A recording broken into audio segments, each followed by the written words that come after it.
আসসালামু আলাইকুম আরহামতুল্লাহি বরকাতু। ছবি রান্নাঘরে আপনাদের সবাইকে স্বাগত। আজকে আমি কোনো রান্নার রেসিপি নিয়ে আসি নাই। আজকে আমি এসেছি কিভাবে ফ্রিজে কাঁঠাল সংরক্ষণ করে সারা বছর রাখা যাবে। পাকা কাঁঠাল আর ফ্রিজে কাঁঠাল রাখতে অনেকে ভয় পায়, তার কারণ কাঁঠালের ফ্লেভারটা অন্য খাবারের সঙ্গে মিশে যায় বলে। কিন্তু আমি যেভাবে কাঁঠাল রাখি ফ্রিজে, কোনো অসুবিধা হয় না। কাঁঠালের গন্ধ অন্য কোনো খাবারের মধ্যে যাবে না। খুব সহজভাবে দেখিয়েছি বন্ধুরা। আমার চ্যানেলে যদি প্রথম এসে থাকেন তাহলে আপনাদের কাছে অনুরোধ, আমার চ্যানেলটিকে সাবস্ক্রাইব করে ভিডিওটিতে লাইক দিয়ে ভিডিওটা কন্টিনিউ করবেন। পুরনো বন্ধুদের অনেক অনেক ধন্যবাদ আমার সাথে থাকার জন্য। আমি গাছের কাঁঠাল, পাকা কাঁঠাল একটা ভেঙে কোয়াগুলো বের করে নিয়েছি। এখানে কিছু কোয়া নিয়েছি। আমি এখন নর্মাল ফ্রিজে রেখে দেব।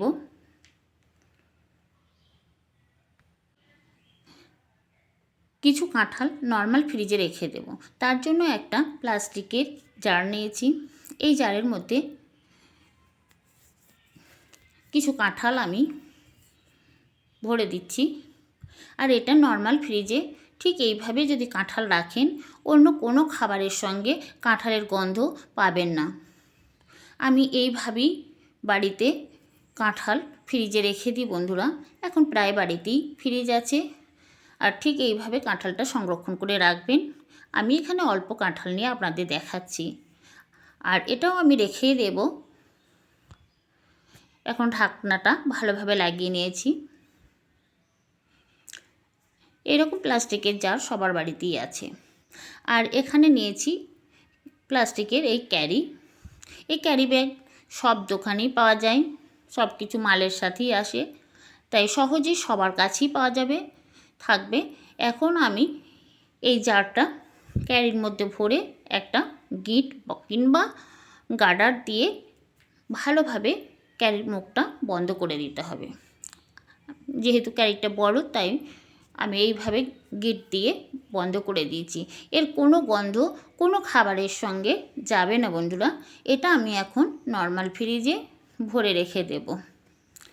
চলুন তাহলে এটা আমি নর্মাল ফ্রিজে ভরে রাখি। এইভাবে কাঁঠাল যদি নর্মাল ফ্রিজে রাখা যায়, এই কাঁঠালটা 4 থেকে 5 দিন ভালোভাবেই থাকবে।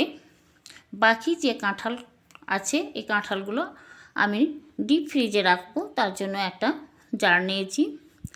ডিপ ফ্রিজে রাখার সময় কাঁঠালের মধ্যে যে বীজ থাকে, সেই বীজটাকে আমি বের করে দেব। যেহেতু এটা ডিপ ফ্রিজে রেখে দেব বন্ধুরা, তাহলে কাঁঠালের এই বীজটা যদি ফেলে দেওয়া হয়, তাহলে কাঁঠালের স্বাদটা একই রকম থাকবে, নইলে বেশি দিন রাখা যাবে না। কাঁঠালের বীজটার জন্য কাঁঠালের স্বাদটা অন্যরকম হয়ে যেতে পারে। কাঁঠালের কোয়া থেকে প্রত্যেকটা বীজ এইভাবে বের করে নেব। ভিতরে যে বীজের সঙ্গে একটা লাল অংশ থাকে, সেই লাল অংশটাও বের করে ফেলে দেব। এইভাবে কাঁঠাল যদি ফ্রিজে রাখেন বন্ধুরা, তাহলে এটা 6 মাস রাখা যাবে ডিপ ফ্রিজে, কোনো অসুবিধা হবে না। যখন বাজারে কাঁঠাল থাকবে না, তখন ডিপ ফ্রিজ থেকে বের করে খাওয়া হবে।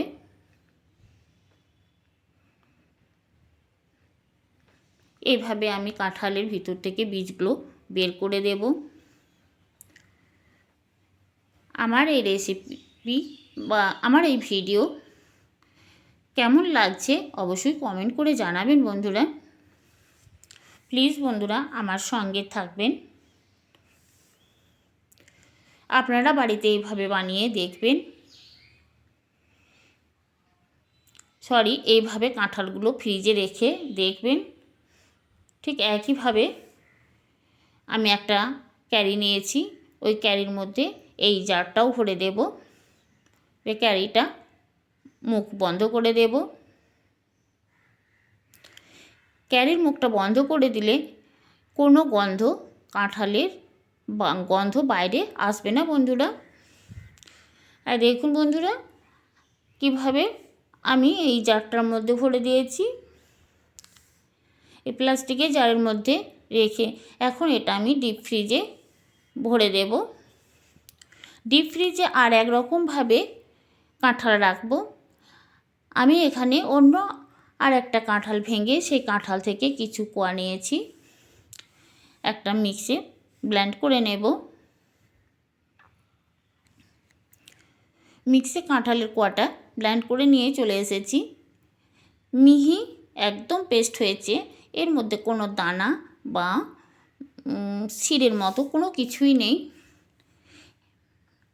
এই পেস্টটা আমি একটা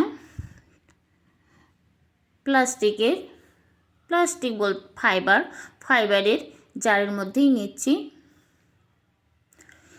এইভাবে যদি কাঁঠাল পেস্ট করেও জারের মধ্যে রাখেন, এই পেস্টটা নিয়ে পরে কাঁঠালের যে পিঠা, নানা রকম পিঠা বানানো হয়, কাঁঠালের কেক বানানো হয়, কাঁঠালের পোয়া পিঠা বানানো হয়, সেইভাবে এই ফ্রিজ থেকে বের করে এই খাবারগুলো বানানো যাবে বন্ধুরা।